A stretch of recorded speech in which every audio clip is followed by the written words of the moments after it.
June 1st was the first day of Pride Month.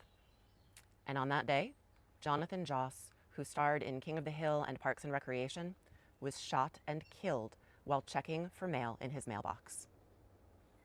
His husband, Tristan, was with him at the time and stated, quote, "A man approached us. He started yelling violent homophobic slurs at us. He then raised a gun from his lap and fired."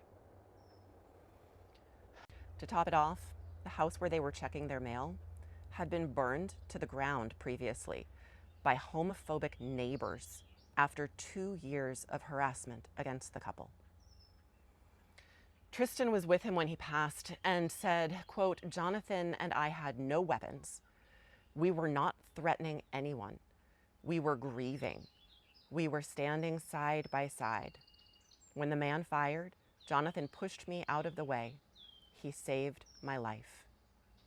He then went on to say, quote, "I told him how much he was loved," end quote, as he was bleeding out on the ground.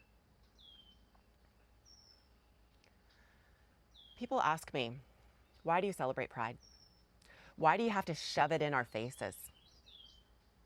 This is why. Because it's safe for a hetero couple to walk around holding hands, but gay couples still have to look over their shoulders. Because the life expectancy for transgender people is under 40 years old, even lower for transgender women of color, due to the amount of violence and discrimination they face. Because even a famous actor isn't immune from being murdered for loving another man. Pride began as a riot.